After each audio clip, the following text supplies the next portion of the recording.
गुरु चरण कमले प्रो नमः। सभी सज्जनों को गुरु पूर्णिमा की हार्दिक बधाई और शुभकामनाएं। गुरु ब्रह्मा गुरु विष्णु गुरुर्देवो महेश्वरा गुरु साक्षात परब्रह्म तस्मै श्री गुरुवे नमः। अखंड मंडलाकारं व्याप्तं येन सचराचरं तत्पदं दर्शितं तेन तस्मै श्री गुरुवे नमः। भवानी शंकरो वंदे श्रद्धा विश्वास रूपिणो याभ्यां विना न पश्यन्ति सिद्धा स्वांता स्तमीश्वरम। आदि गुरु कौन है हमारे? आदि गुरु है हमारे भगवान शंकर शिव। नमः शिवाय गुरुवे सच्चिदानंद मूर्तये निःश्रेयस पदार्थाय नित्यं यतिवराय च। सच्चिदानंद स्वरूप मोक्षदायक नित्य ब्रह्म स्वरूप सन्यासियों के आदर्श और श्रेष्ठतम गुरुओं को मैं श्रेष्ठ गुरु शंकर भगवान को मैं प्रणाम करता हूं। ईश्वरो गुरुरात्मेति मूर्तिभेदे विभागिने व्योमामयदया देहा दक्षिणामूर्तये नमः।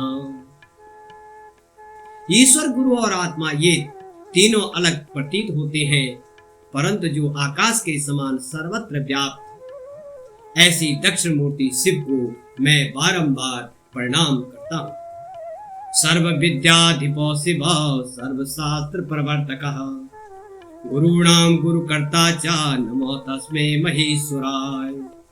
भगवान से सभी विद्याओं के स्वामी, समस्त शास्त्रों के प्रवर्तक और गुरुओं के भी गुरु है, ऐसे महेश्वर को मैं नमन करता हूँ। सप्त चिरजीवियों में से एक व्यास वेद व्यास जी को समर्पित है गुरु पूर्णिमा। गुरु का अर्थ है अज्ञान रूपी अंधकार को मिटाकर ज्ञान को फैलाना वाला। गुरु वह शक्ति है जो शिष्य को आत्मज्ञान और मोक्ष की ओर ले जाती है।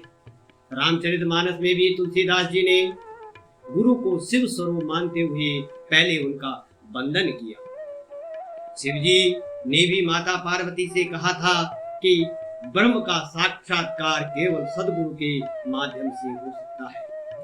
आषाढ़ शुक्ल पूर्णिमा को गुरु पूर्णिमा के नाम से जानते हैं। इसी दिन महर्षि वेद व्यास का जन्म भी हुआ था, इसीलिए इसे व्यास पूजा के नाम से भी मनाया जाता है। वेद व्यास पाराशर ऋषि के पुत्र और महर्षि वशिष्ठ के पौत्र थे। उन्हें गुरुओं का भी गुरु माना जाता है। वे सप्त चिरंजीवी में से हैं। कहा गया है अश्वत्थामा बलिर्व्यासो हनुमानस्य विभीषणा कृपा परशुरामस्य सप्तेता चिरजीविना।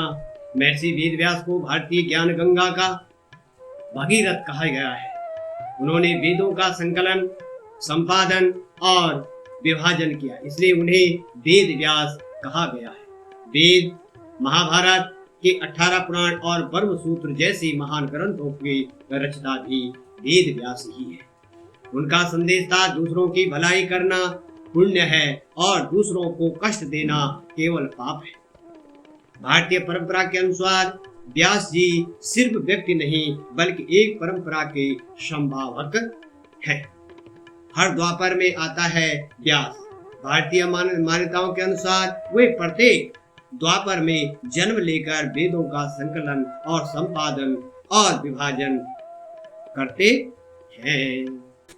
भारतीय काल गणना के कर्म में प्रत्येक कल्प के प्रत्येक मनंतर के प्रत्येक द्वापर युग में एक व्यास होता है। आजकल श्वेत बराह कल्प का 7वां मनंतर चल रहा है। इसका नाम वैवस्वत मनंतर है। इस समय इस मनंतर का 28वां महर्षि वेद व्यास को भारतीय ज्ञान गंगा का भगीरथ कहा जाता है।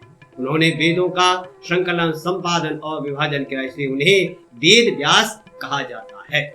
यह जन्म की कहानी कहा जाता है जब ऋषि पाराशर तीर्थ यात्रा पे थे, तब उन्होंने केवट कन्या सत्यवती से सहयोग किया और यही कृष्ण द्वीपायन का जन्म हुआ, उन्होंने इसी स्थान पर अपना आश्रम बनाया।